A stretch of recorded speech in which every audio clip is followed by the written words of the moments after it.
Welcome back to Ray's Talk Show. This is your host, Ray Collazo. Ray's Talk Show, where we talk about the things you're talking about with the people you want to hear from. Thank you so much for joining us. You can catch Ray's Talk Show anywhere you can download a podcast, iTunes, on the Android side, SoundCloud, Google Play. We're getting a lot of new listeners, particularly from the Spotify platform. So for you folks that were looking for some good music and are mixing in good conversation with our Ray's Talk Show community, we thank you so much. And you can catch all of our content at rayspodcast.com, as well as Ray's Podcast, basically anywhere you can find us in social media. As we like to say here, we like to give people what they want here on Ray's Talk Show. And over the last several months, there's been just, for obvious reasons, so much conversation about politics, and in particular, wanting a desire from our community to hear more about the Latino perspective, just about what Latino leaders and people in the community are thinking about when it relates to this election, not just around quote unquote Latino issues, but just our perspective on this whole spectacle and what this election cycle means for our community and the whole country and really democracy, at its core. And, the kind of people that you want to hear from, we do our best to bring them on. And we have a very special guest with us today. This man needs no introduction. He's one of the real icons of not only, what remains in this country of true journalism, but in particular from the Latino perspective, journalist, author, and speaker and political analyst, and one of the people that inspired Ray's Talk Show, Ray Suarez. Welcome to Ray's Talk Show. Great to be here. Ray, thank you so much for joining us. And maybe if we have time at the end, we'll talk about a little baseball. Last time I saw you in person, we ran into each other at a Cubs game. So I know you were up late at night watching that fantastic end of that series. I know you're a big baseball guy, and that little Javi Baez, what a pepper pot that guy is. Like to watch that team play. And maybe if we have a minute, we'll figure out how these two Rafaels became Rays.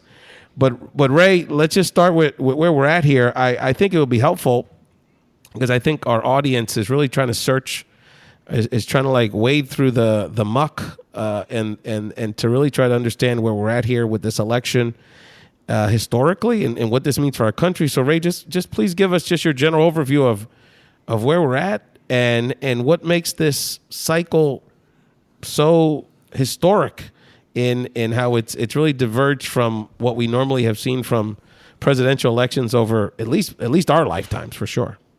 It's just that reason that this is such an outlier, such a different kind of race. I think if you had asked me the same question 2 weeks ago, 4 weeks ago, 8 weeks ago, I might have had a different answer at all those junctures, because the thing has been a crazy free-for-all in constant motion. And here we are with Donald Trump on the way to somewhere and on the way to something. And we're not sure what. The Republican Party is on the verge of civil war. The Speaker of the House, Paul Ryan, deciding to detach himself from the top of his own ticket. I mean, let's remember who Paul Ryan is.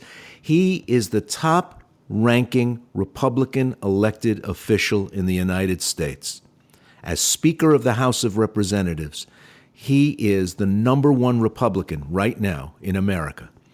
And for him to say that he could no longer campaign for his own party's nominee for president is such an earthquake that it's hard to even wrap your head around it. It's such a huge thing.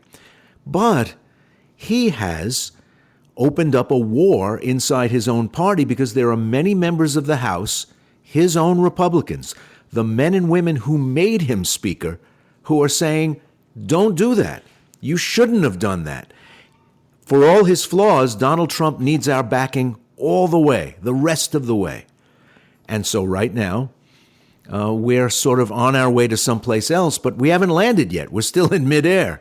It is the craziest election. And I've been covering national elections since 1980, and I've never seen anything like this. Ray, what do you take of of what became last week sort of the breaking point? Because a mutual colleague of ours, writer Tanzina Vega, wrote about this, I believe, in the Huffington Post recently, that many minority voters and other observers are sort of wondering why was, as lewd as it was, and obviously it's closer to the election, very close to the second debate, but this audio tape of Donald Trump speaking so crassly about women and how he can take advantage of women potentially.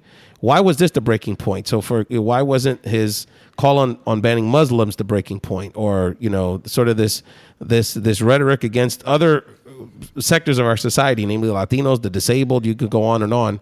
So what do you take about what is your thought about that in terms of, why now? Why is this the breaking point? Why was this the straw that broke the camel's back? Because there's plenty of history. I mean, Latinos knew about the Elisa Machado stuff years ago. That was big news in the Latin Spanish media then. Why at this point did it finally, are the Republicans, in your mind, finally breaking off from Donald Trump for the most part? I think a lot of people very ungenerously said, oh, he can get away with slurring disabled, Muslims, Mexicans, and on and on. And it's only when he says something about a white woman that he gets in trouble. I don't see it quite that way. I think these latest comments, this smutty conversation on a wireless microphone with Billy Bush, stands on the shoulders of all those other things. I don't think this would have been as big a deal if there weren't all these other things already in play. And that's what I mean by standing on the shoulders. It's finally the thing you throw into the back of the van, the person who steps on the elevator that finally pushes you over the weight limit. I think it was the straw that broke the camel's back. And also because there were so many things floating out there about Donald Trump's views on women, Donald Trump's obsession with their physical appearance, and those sorts of things, because they were already floating out there, this just adds fuel to the fire. We already kind of knew who this guy was. This, for a lot of people who were wavering, confirms it. I think, absent all those other things, this by itself would not be as big a deal. So here it is. And even now, we see a lot of people who find the Democratic nominee so repulsive that they're still willing to back Trump. When he said, I could shoot somebody on Fifth Avenue and I wouldn't lose any votes, it's a kind of crazy thing for a political candidate to say, but it's kind of true at the same time, which is weird. Well, it is true because I think the polls are bearing that out, because his core base is still there, particularly with Republicans and people that feel disaffected by the process. And I wanted to ask you about that, Ray, because, from a Latino perspective, with my many hats and my day job and producing the show and just talking to activists and leaders and just family members around the country, there's two things that I wanted to get your thoughts on. The two big takeaways I'm getting from all these conversations, I mean, with lots of people, particularly the Latino community. The first one is that there's a palpable fear of what this country will be like, and in particular, what will be the atmosphere for Latinos across the board, whether they're immigrants, regardless of their citizenship status. I hear this from Puerto Ricans. I hear this from third-generation Mexican Americans. I hear this from the upper-class professionals. I hear this from la gente en la comunidad. And there's a palpable fear about what their lives will be like in a Trump presidency. And there's been a lot of discussion in the mainstream media about, and some of it goes from ridicule to empathetic sociological examination of the psychosis of the Trump supporter, the caricature of the angry white man, who feels like this is not the country he signed up for and things were better in the old days. And there's, in the mainstream media in particular, there's very little analysis or attention paid, as far as I can see, of the psychosis of, in this case, the Latino voter, who in many instances is scared about and terrified about what their life may be like. Ray, I don't think it's of him in particular, as much as what he represents and of the kind of license, the free pass he gives for people who are his supporters to feel very unburdened in saying prejudicial things, in saying bigoted and racist things. There's a sort of crazy new atmosphere where people, and when you hear it, when the candidate talks about not wanting to be politically correct, whatever that means, when he talks about when his supporters talk about how much they like that he speaks plainly and says what's on his mind, I think there is a feeling that you can say anything about these various groups that have been slurred during the campaign, and it's okay. Instead of feeling embarrassed about saying some of these things, you can say them out loud. And yet, at the same time, a lot of what Trump is saying is fictional, really. I mean, when he talks about the state of the economic relationship between Mexico and the United States, when he talks about what Mexican workers do when they come to the United States to work, when he talks about the effect that the opening to Mexico has had on the American economy, a lot of those things are simply not true. That doesn't stop him from saying them. That doesn't stop him from modifying his tone when economists and labor experts and when people who've studied closely the bilateral relationship between Mexico and the United States say, that's not really true. He doesn't change any of it, which means he's willing to do it if he thinks it's working, and among his supporters, it is working. Ask them, and they are convinced that NAFTA has been a one-way street, benefiting only Mexico. Notice that nobody ever brings up Canada. Canada, one of the biggest winners in NAFTA, and a country that has done richly by taking American jobs, or jobs that used to be done by Americans, and having them moved north of the border. Why is it that no one's speaking in an upset, overheated tone about Canada? Wonder why. And nobody's talking about building a wall on the Canadian. Yeah, right. Nobody's talking about building a wall. One of the stories that I covered during my years as a reporter in Chicago was of Ford moving its production of the Crown Victoria to Ontario. Labor costs and healthcare costs were so much lower if you had an employee in Canada that it made a ton of sense for Ford to move the production of one of its most profitable models out of the south part of Chicago to Bramalea, Ontario, and where, Ford production would benefit the Canadian economy. There was nobody slandering Canada, nobody complaining about, they take our jobs and people leaving for Canada, none of that stuff. It's interesting to consider just what a Mexican is supposed to do. If you listen to the Donald Trump campaign, if they stay home, they take our jobs. If you stay in Monterrey or Guadalajara or Guanajuato, you're stealing American jobs. Now, if you say, okay, fine, I'm going to leave, and you go to Tucson or Phoenix or Dallas or Chicago or the Upper West Side of Manhattan, you're stealing American jobs then, too. So what is it that they want a Mexican man who wants to support his family to do exactly? If he stays home, he steals our jobs. If he comes here, he steals our jobs. Now, I don't know how many of the people who say that kind of thing actually want to pick strawberries.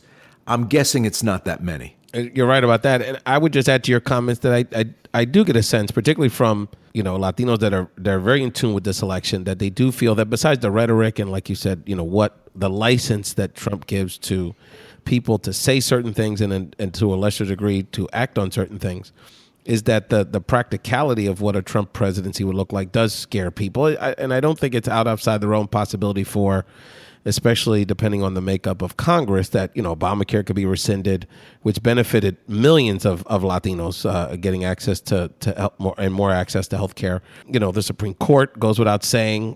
Foreign policy, it's our kids that go on the front lines to fight these wars and these military actions. There's a lot of fear, a lot of and just a lot of uncertainty, right? Because, like you said, one day to another, where's this guy going with this? So there's just that fear, and the other part of this that I'm curious to get your thoughts on, Ray, and you're listening to the legendary, the iconic Ray Suarez on Ray's Talk Show, talking about this crazy election cycle, the novella of 2016.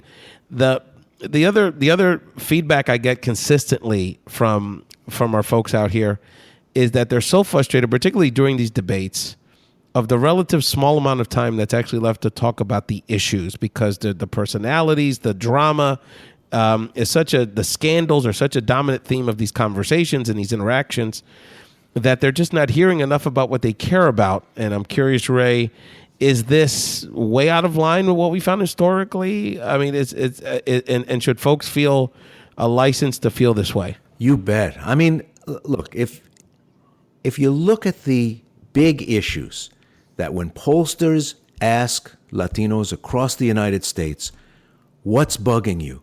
What has to change? What are the things that you want to hear national campaigns talking about? They'll mention jobs. They'll mention education. They'll mention the cost of education for their children, because we have a big new generation of high school graduates who are finding it very difficult to afford to go to college. If you watch the debates, and now 2 out of the 3 of them are done, would you know that these are problems in the United States? You'd never know. They're spending so much time whacking each other around the head.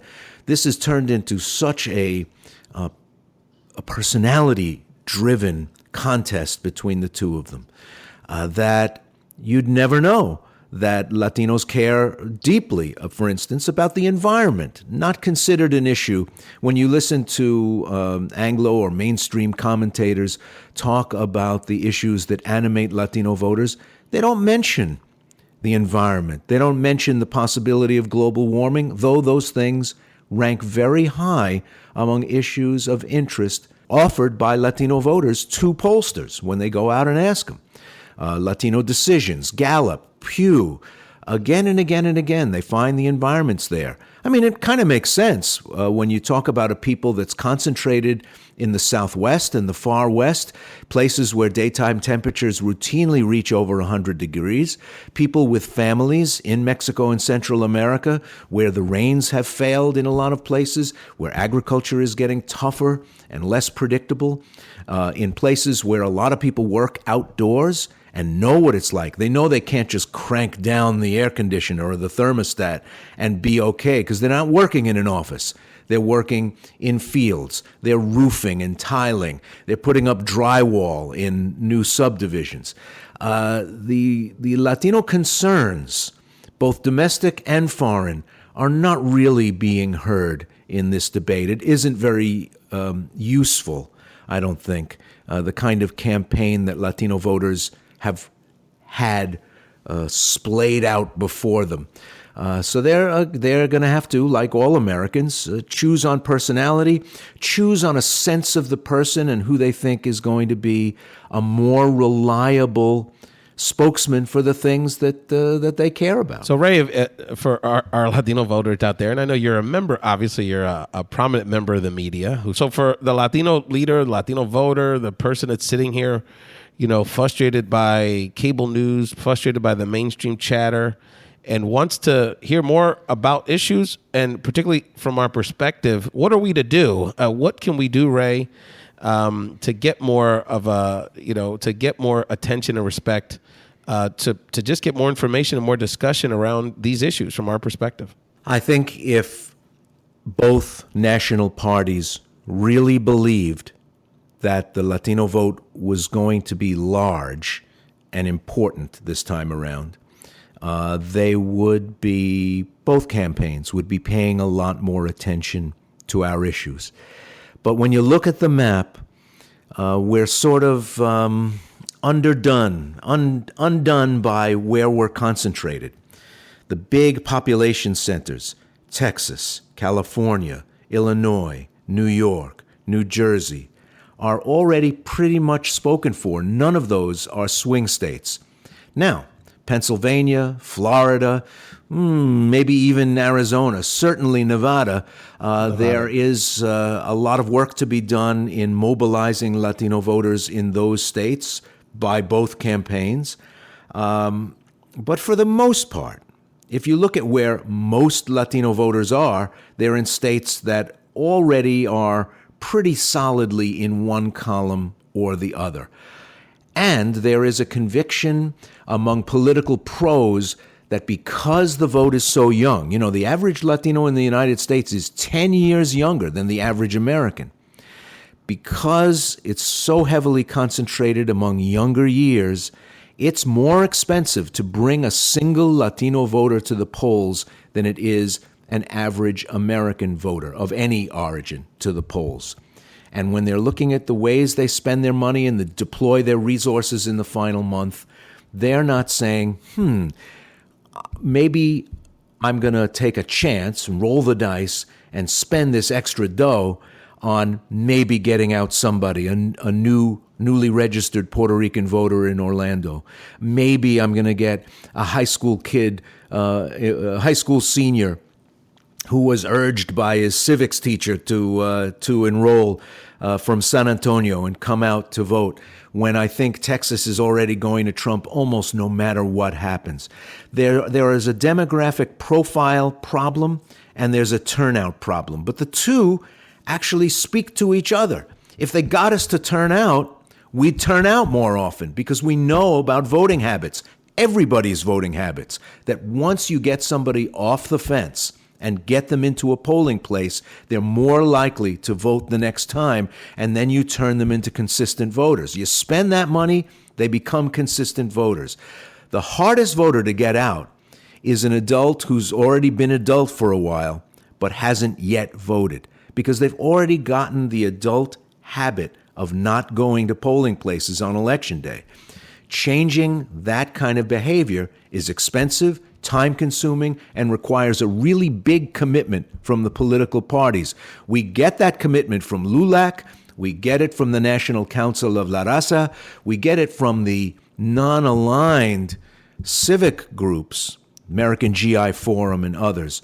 But the political parties have been lazy and not very strategic in making the Latino vote a more important part of their national approach. They think if they throw a couple of ads on Spanish TV, they're covered. They're not covered. And I'll take it a step further what you just said, Ray, because not only would it require that investment, but particularly, like I think about Texas, where, you have, because of the size of the state and the population, while there's a great opportunity to, for example, for the Democratic Party to mobilize the Latino community in a way that could potentially turn the state blue, that would not only require a long-term significant investment, but it also would require empowering Latinos, because eventually that would likely require, that would likely result in Latino U.S. senators who are more grounded in the Latino community. I know Texas currently has a Latino senator, Latino governors, and, a lot more political power for the Latino community. So from what I can see, there's been a part of the hesitancy of making that kind of investment is that it would basically create this new power structure for, in this case, the Latino community, and I'm so glad you brought up the age challenge, because we are such a young community, and the biggest challenge in our community isn't necessarily turnout, even though that is a factor. And we're not quite on par yet with the rest of the mainstream population. But the biggest hurdle is getting just particularly those younger people registered to vote, because we don't have the infrastructure in places like Texas and some of those other large communities you spoke about. New York, I mean, there's very little advocacy. People would be amazed about the relative lack of advocacy infrastructure in a state like New York and for independent sort of mobilization work. So if people aren't registered, they can't participate. And young people, and particularly working poorer people, tend to, when they're young, there's other things on their mind and trying to figure out how to register to vote. They're, especially for elections that don't get this kind of publicity, they're moving, they're very transient, they're struggling, and they've got a lot of jobs, they got a lot of responsibilities to try to establish their young lives. So that is a demographic element of the work that we continually have to do, but also a great opportunity, because if a larger pool of younger people participate in the process, whether they're Latino or not, it makes for a better country. It makes for a more well-rounded policy discussion. And quite honestly, we do need to focus on the younger generation, because that's, the future of our country in general. So it's an interesting time. Ray, do you have any thoughts? I'm sure people listening to this are curious about if you just have any sort of broad stroke thoughts about the media coverage of this election. There's always a lot of people love to enjoy critiquing the cable news channels and kind of whose side they're on today and the lack of substance. But do you just have any thoughts? I mean, this has been I think about the Ana Navarro effect. Someone like Anna's kind of been probably one of the biggest beneficiaries of this election with her platform to make her loquita comments and the shareable kind of content she's producing, lashing out against her fellow Republican Donald Trump. But just any thoughts about kind of where we're at with the media coverage that you'd like to share with our audience today? I think the introduction of a novelty act, and that's really what at first the Trump campaign was seen as. It was so unusual. It was so outside the box. It was so stylistically different from any other national candidate's approach to the act of running for president, that the national media in large part took the bait. They talked about him, they put him on, really with him dictating the terms for appearing. So, for instance, let's look at Morning Joe on MSNBC. If a candidate is sitting a couple of blocks away from NBC studios and you let him go on by phone, you're letting him dictate the terms by which he accesses your audience and dictate the terms by which he appears on his show. Any other person, they would say, no, I'm sorry, we'll send a car for you, but we want you here. They let Trump dictate the terms because he was the exciting, shiny object of the early part of the 2016 race. And he very cleverly spent, in comparison to many of his Republican opponents, very little money getting more publicity. So it's been a crazy, exceptional, hard to predict, hard to follow campaign. Republicans and Democrats, political reporters, looked on and said, well, this guy will burn out. Believe me, I did a lot of shows on Al Jazeera America where I had Republican political pros all around the table, and they said, don't worry, this isn't going anywhere because what he's doing won't work. And then he won, and he won, and he won some more, and he kept on winning, and then he became unstoppable. And all of those people who had been running campaigns for decades, turned out to be wrong.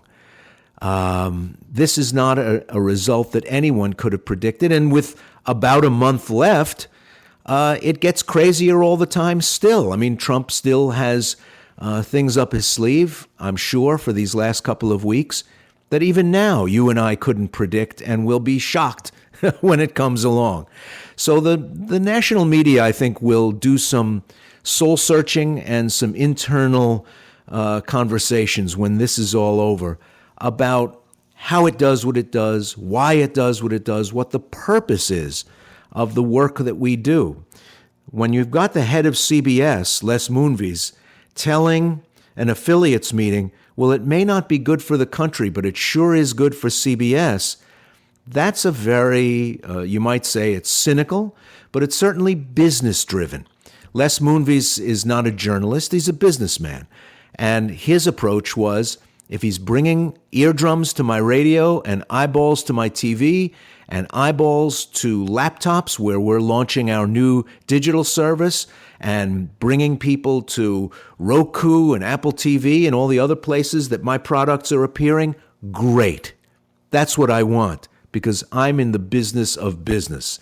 And the people who work in the news business, like me, the lifers especially, we always thought about what we do in somewhat different terms. That, yes, they put commercials in between the reports we file, but why we do it and what we hope to accomplish by it wasn't to sell more commercials. We wanted an informed public.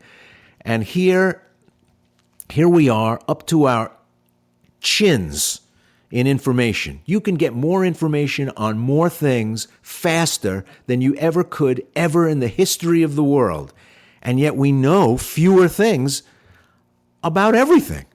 So people have all kinds of ideas about what's going on in the economy, what's going on in the climate, what's going on about politics. And a lot of them are just crazy because we've sort of failed the public. A lot of people, quote unquote, know things that just ain't true. And I wanted to ask you, Ray, and again, this is Ray Suarez on Ray's Talk Show talking about this crazy election and his observations, as it relates to kind of where this is at from a historical perspective, the sort of the media's contribution to identifying and kind of, helping us kind of figure things out or fanning the flames of entertainment and confusion at times. I wanted to ask you about this social media piece because it has been a mixed blessing. On the positive side, I find that having these platforms to discuss things, obviously there's fact check culture and there's our resources that do exist to try to find more factual information.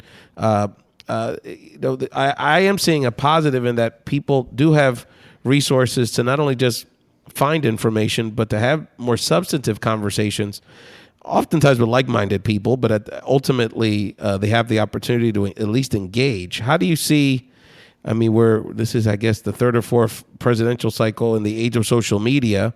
So how do you see social media's contribution to voter engagement and the discussion nationally? Well, it depends on what you want. We are now in weird territory where the chairman of Breitbart, one of the most well-watched platforms in right-wing social media, is the chairman of the Trump campaign. The two worlds have merged. They're no longer one world watching the other. Drudge was used as a channel for Trump to break big campaign news from time to time, and for people who had it out for one campaign or another to dump documents and create firestorms of controversy. So social media has long since moved from being an observer to being a player.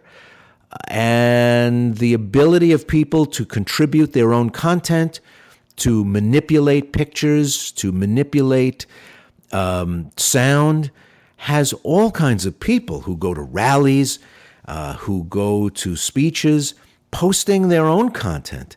It's an amazing new world where you could go to an almost entirely peaceful political rally, but if one scuffle breaks out and someone's got a phone in their pocket, they can go home when it's all done and say, a riot broke out at so-and-so's speech and show people fighting.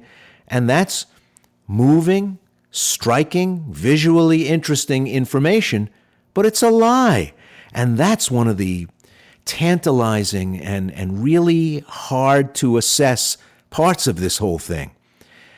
We can now more effectively, more movingly, with greater impact, lie to each other day after day, hour after hour.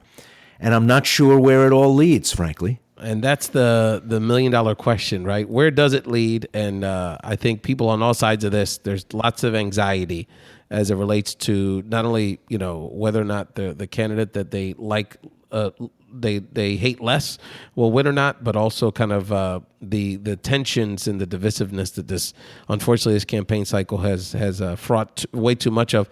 My last electoral question, Ray, is that what are you going to be looking out for, and what should voters be paying attention to down the stretch here? We got one more debate. We've got which we think will happen. We've got people already starting to vote in different parts of the country. And who knows, between WikiLeaks and videos and audio that may be floating around out there. Just who knows what to expect. So what should we be paying attention to down the stretch in this historic campaign? Well, this is a buffet table with too much food on it. You don't even know where to start because you mentioned early voting. The tape with Trump and Billy Bush broke after people in many places had already started casting their early votes.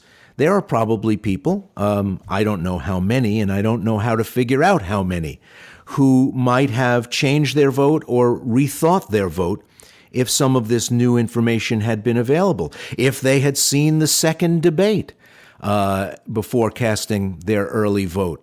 In some ways, both campaigns have tried to game the early vote by getting as many of those votes in the bank as possible, while both campaigns are still actively out there trying to persuade, trying to shape messages, trying to move the public in one way or another.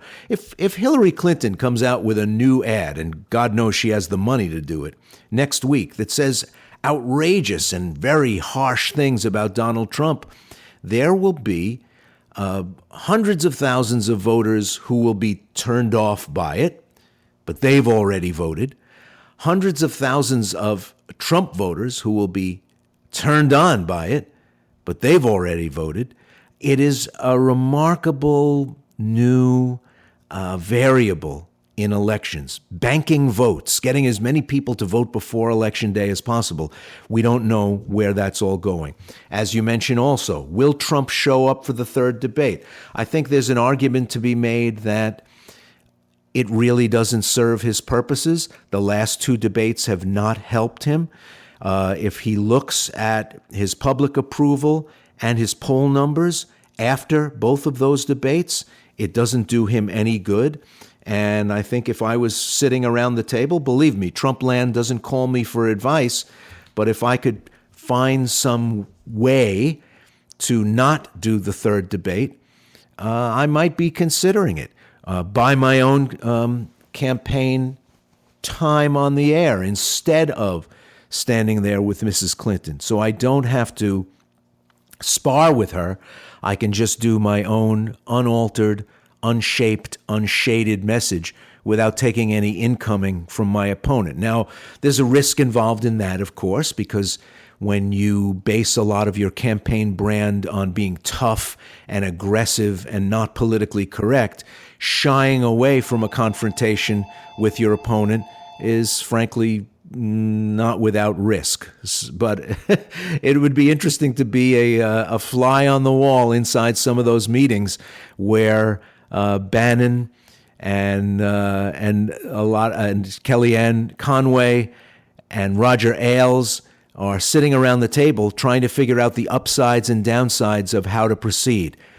If you're ahead in the polls with 25 days to go, 30 days to go, if you're Hillary Clinton, your incentive is to play it safe. But she also is coming to this part of the campaign with more money in her campaign war chest than campaigns usually have by this point in the game. So she may be willing to try some new things and try some new messages to get more Republican votes. The reporting from inside the campaign is saying that Hillary Clinton's tactic now is to go to work on states like Arizona, like Georgia, where the Republicans were thought at one point to be pretty safe, and pull away as many Republican voters as possible. It could change the shape of some House races. It certainly could alter some of the close Senate races. It remains to be seen just how adept at ticket splitting people in places like New Hampshire are going to be. If Donald Trump really starts to fall off in places like New Hampshire, how much will it hurt Kelly Ayotte? If Republicans are really angry about Paul Ryan's call to worry about holding the House and not worry so much about the White House, how do you split your ticket? Do you punish Trump by staying home? Do you support him by going to vote for him, but punish the party by voting for a Democrat for the Senate and House? It's really not clear just how the angry people who are now in full backlash mode against the Republican establishment will register their unhappiness with what some of the top leaders in the party have done. This is going to be a fascinating couple of weeks.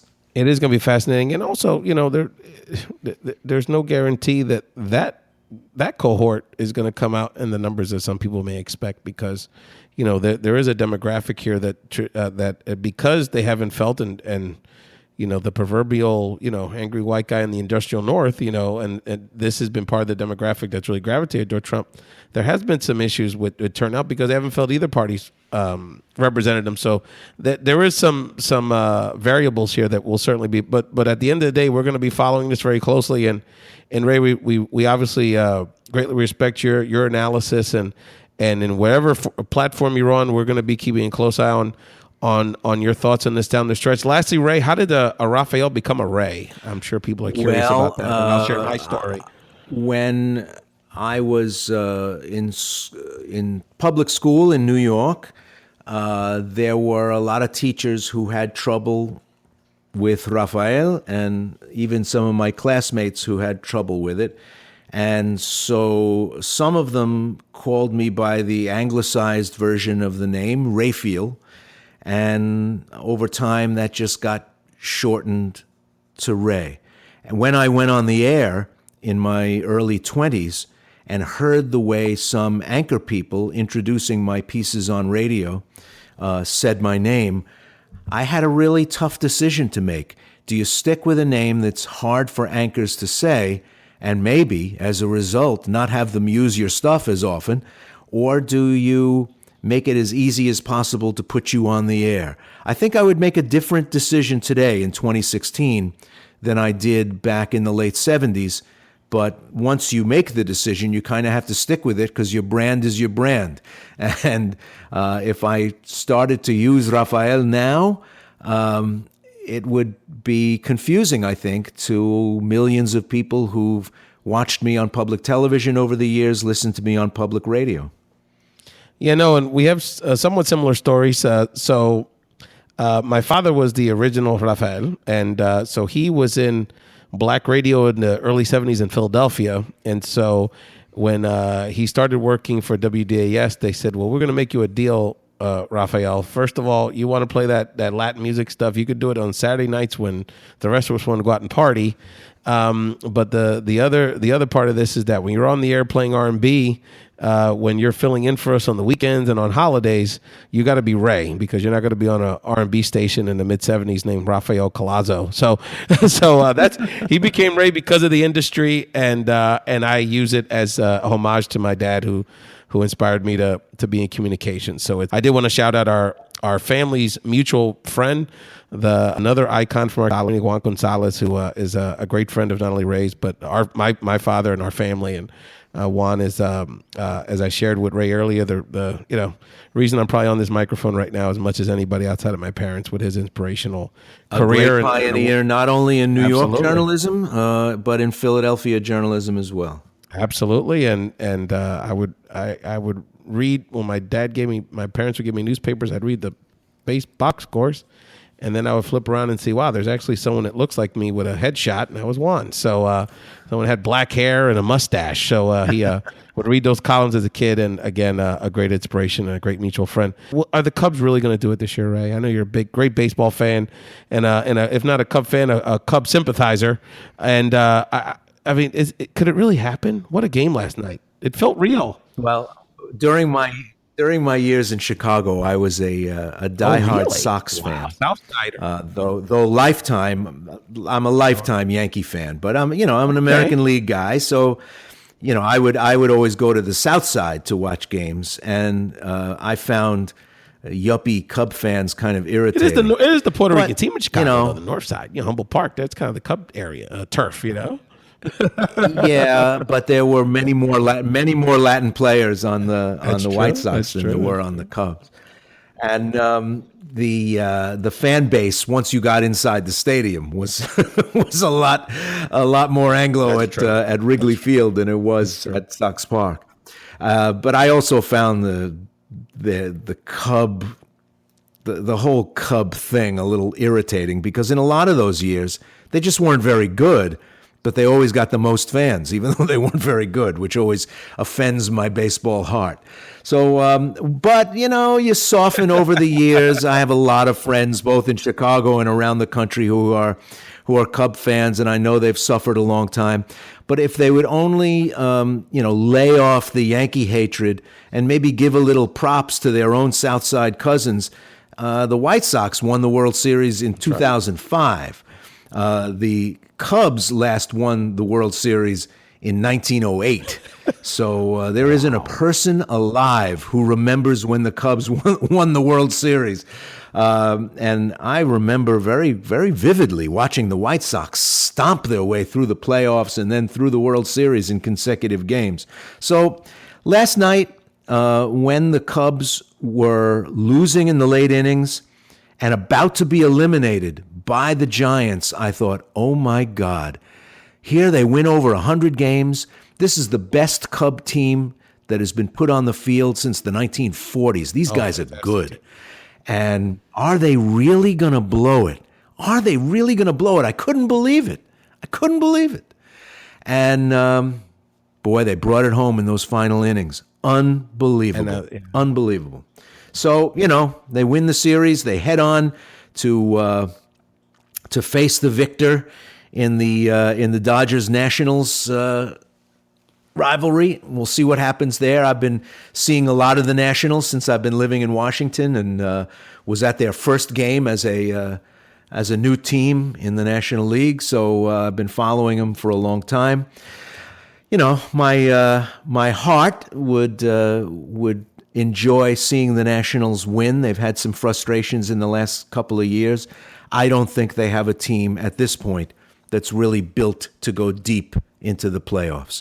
I think they may be able to beat the Dodgers, but I doubt they'll be able to beat I agree. the I Cubs. think that if Charlesburg had been healthy, and there's a lot of talent in that Nationals organization, but it just doesn't appear that I think the Cubs' biggest obstacle to getting to the World Series, they just got past. I thought the Giants, because of their pitching and their moxie, was the team best equipped, but their bullpen it just wasn't their year this year. I think they blew 13 saves or something. So, and they still won over 90 games. So, Ray, it's been an honor and a pleasure talking to you. I hope it's not the last time. And just wanted to give you the final word. If you had any thoughts or anything else you'd like to share with our Ray's Talk Show listeners today. If you're not registered, register.